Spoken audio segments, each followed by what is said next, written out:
Welcome to the Investor Coaching Show, a podcast to help you get an insider's view of the financial world and escape common investment traps. We look at the financial news of the day and help you make sense of it so you can relax about money. And here's your host, Paul Winkler.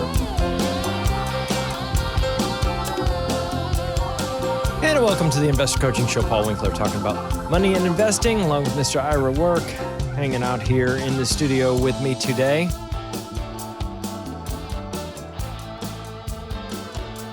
Yeah, so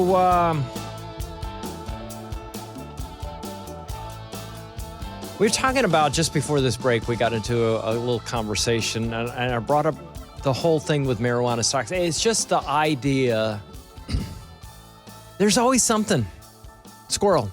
There was always something to pull us off track, to make us go, hey, I need to be doing this instead of that, and investment advisors get pulled off the track as well. I've talked about that many times. There was discussion where we're going to make every financial advisor, you hear the news about that, we're going to make every financial advisor be a fiduciary, have to keep their client's best interest first. And there are people that wear two hats. They'll be a fiduciary sometimes, then they won't be other times. They'll actually say, hey, I've got to keep your best interest first, and we align our interests with yours. But at the same time, they can go and sell you things that are not under that particular banner. So, hence we just kind of, when we talk about it, we say, well, we're always under that banner. I mean, that's the way we operate. But anyway, the reason it is so important is because financial advisors, the study that was done in Indiana University, USC study, you hear my commercials from time to time talking about that, where financial advisors, they're looking at their portfolios while they're working. And they find, while they're working, they're making these mistakes that are fundamental academic mistakes with their own investments. And you go, well, you can see why. Maybe they want to say, hey, Mrs. Jones, I'm managing my money the same way I'm managing yours. And it's a marketing reason that they might do it.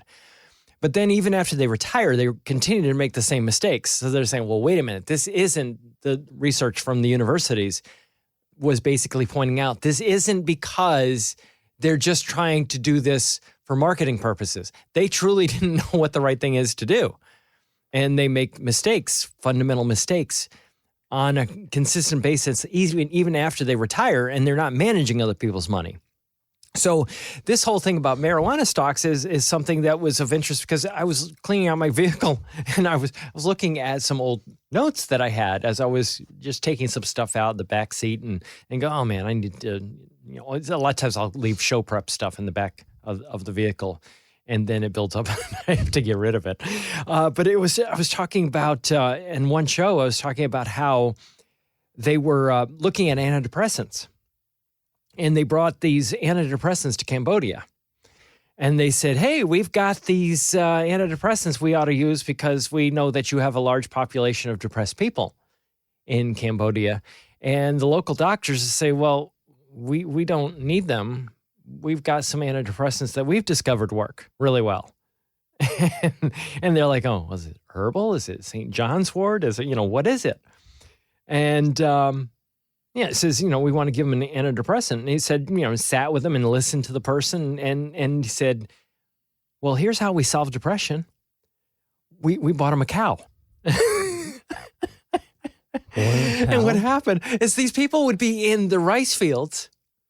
And in the story was, I need to tell the whole story because I just remembered the rest of it. The rest of the story was you had people in Cambodia and they would step on a mine or something like that and they had a leg blown off and they couldn't be rice farmers anymore. They couldn't do what they used to do. Mm-hmm. And what would happen is once they lost their vocation, they became depressed. Right. Okay. So what they did is they said, hey, we have these antidepressants for your people. American pharmaceutical companies coming in and we're going to give you things to help with your depression. And the doctors there says, we already figured it out. We bought them a cow. You didn't have to have your leg to be able to work with cows. It gave them purpose.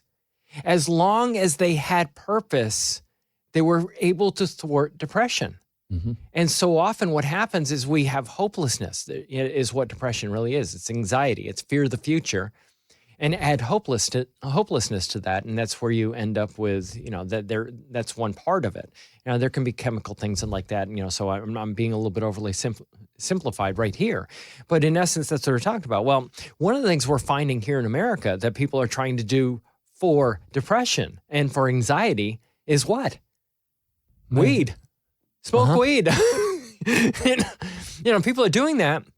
And, they're doing that and they're hoping, hey, maybe I can take care of this problem. Well, there was an article in the Wall Street Journal that talked about how the cannabis that people are using for anxiety is actually likely making it worse, is what they found.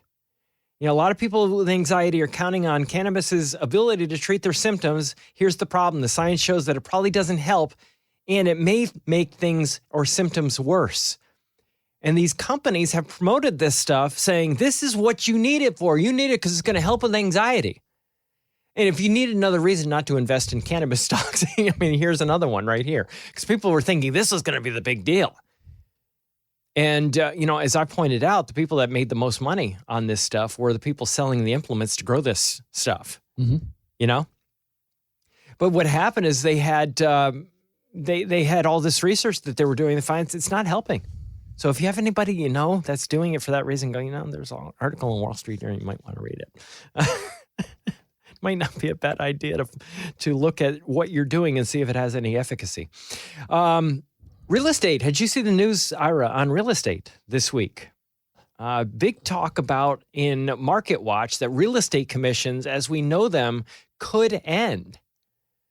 That would be really interesting because what's one of the big, if you look at a friction in any industry, when we talk about stocks and investing in stocks, it used to be, and there's actually research on this, it used to be that the more friction you had, that you could actually find some undervalued things because of the friction. It was hard to get rid of or hard to buy and hard to sell. There was actually interesting research that goes back years, and things that weren't as marketable, it was more difficult to market, that there was a premium because of that lack of marketability.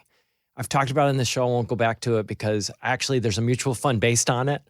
It starts with a Z, ends with an EBRA.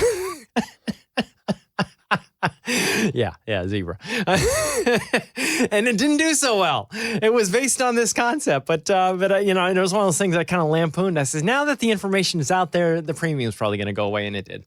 But anyway, so what happened in the investing world is as time went on, commissions went down and down and down and down further. And it was easier to actually buy and sell stocks, and you got rid of a lot of that friction. And therefore, what ended up happening, markets became even more efficient. And it was harder to find mispricings, and it was harder to find those premiums for that particular reason. And in real estate, we get to look at it and we say, well, there's a big difference in real estate. It's a less efficient market. Because, it's location is part of it. But a big issue was the transaction costs of buying and selling. And, you look at it and you go, oh, man, 3% on the buy, 3% on this, so you had a 6% commission was the historic norm. And there has been some, they were talking about this, a recent jury verdict on the antitrust case has thrust the century-old practice in the real estate industry into the limelight, with the potential to upend how real estate agents are compensated and, in turn, buyers and sellers' bottom lines. Missouri jury on Tuesday found that the National Association of Realtors and the two real estate brokerages guilty of conspiring to inflate real estate commissions. And will it change? I don't know. It'll be interesting to see how that actually adjusts in the future. Well, we also have another problem here in Nashville. It's probably happening throughout the nation as well, which I learned from one of my dear friends who's a realtor. Mm-hmm. And that is there are big corporations coming in and buying the mom and pop realtors, allowing them to operate under the same name, but buying the realtors. They're buying, they're buying the firm. I've not heard this. Yeah, they're buying the firm. So let's just say there's XYZ real estate company out there. Mm-hmm. They're buying XYZ real estate company. So the ABC Real Estate Holding Company is coming in and buying the little XYZ mom and pop realtor that might have 3, 4, 5 different agents. Okay. And they're allowing it to operate as XYZ, and people think they're working with this little local representative. Really? But they're owned by a much bigger company. Conglomerate. And there's a lot of local names that I won't mention that are now owned by these bigger corporations. Now, what is the problem that's causing? I'm curious. Lack of flexibility? There's a lack of flexibility. As far as pricing flexibility, because some agents have been able to actually change the commission amount. Some people go to 2. I've seen people do 2, and maybe they can't do that. Or it's really all over the board. You get the people that are still charging 6%. I think a lot of it now has gone down to 5, where the listing agent's taken 2, the selling agent is taking 3. Oh, interesting. Okay. But then you have these people that are coming and say 2% flat commission. For the whole thing? For the whole transaction. Yeah. And then you have all these billboards that we'll just buy your house, we'll give you a cash offer. Plain straight out cash offer. You don't need to fix it. You don't need to do home inspections. You don't need to change anything. You hear commercials for that all the time. Right. Sure. That happens in the lesser desirable neighborhoods, if I can. That makes sense. That makes sense. Yeah, that would be the case. Because you can lowball it. Right. Yeah, because people are like, there's just so much work to be done. So, for example, I got a text message. I'm looking at buying. I just bought and sold a house on your block. I'm looking to see if you are interested in selling your house. I said, well, yeah, you can. I'll sell it to you for $3 million. It's not $3 million house. And no, it's not a $3 million house. Some people out there might be going, Ira might live in it. No, I don't live in a $3 million house, but the reality is this: if you want to come and give me stupid money, you can have my house. You can have it. I'll be out of there tomorrow. So no, but it was really very interesting because it came as a text message. You can even have my. Actually, you know what? Actually, no. Actually, I did it for $4 million. I said $4 million. You can have my dog. Because I was telling. It just reminded me. I was telling one of my friends that if somebody wanted, they can come and buy my house for $4 million. They can have it. The only thing I'm taking with me is my artwork. Okay. They can have all the furniture and everything. I'm just taking my artwork. Even your dog. They have my dogs too, yeah. And my friend said to me, he didn't mean that. My friend said, well, what if they want your artwork? I said, well, then it's $5 million. Now I don't have $1 million worth of artwork either. No, but it's just the trouble of finding new artwork. Right, that's exactly right. So about 2 months later, first he writes me back. He says, no, you don't understand. I'm an investor. Okay. I don't buy houses at market price. Right, of course. You have to decide. You've got to have, there's got to be something in there. Yeah. But this was the thing. It says, got to be catch. You have to decide if you want to work with me. Right. Like, dude, you contacted me for my house. That's good marketing, though. Right. You've got to decide if you want. Right. Well. But you contacted me for my house. You have to decide if you really want my house for $4 million. So 2 months later, I get I get a text, same guy. So now I just wanted to circle back and see if you were willing to change your price on your house. I said, I am. I'll take $6 million. No, here's what I said. I have not heard back from him. Okay. And it could be a her, I don't know. I'll take $3 million for the house. Okay. But I want $2 million in Franklin's in a suitcase. You did not. Yes, I did. Oh, I haven't heard back. That's hilarious. So, but the point is, there are investors out there. There's a house down the street from me. They bought the house, the property. They tore down the houses that were on the property. They put up. Yeah, because they want the land. They don't. House. Yeah, because I live on a hill. Forget about it. So this is halfway up the hill. Yeah. And location is not that great in my view, which is why this house hasn't sold.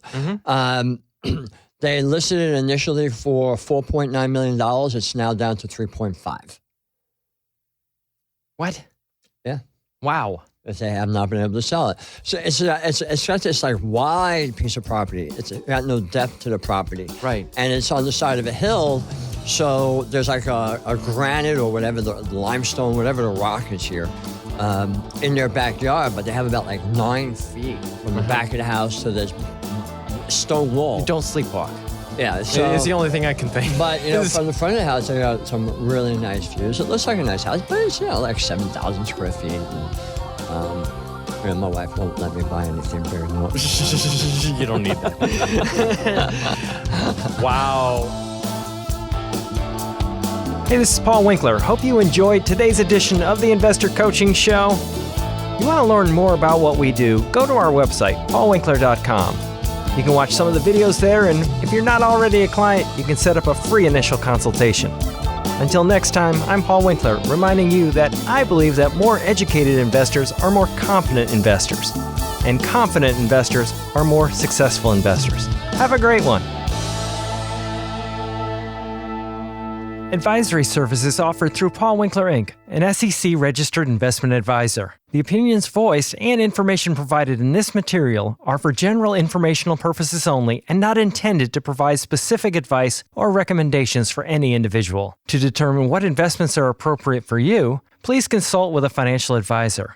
Paul Winkler, Inc. does not provide tax or legal advice. Please consult your tax or legal advisor regarding your particular situation.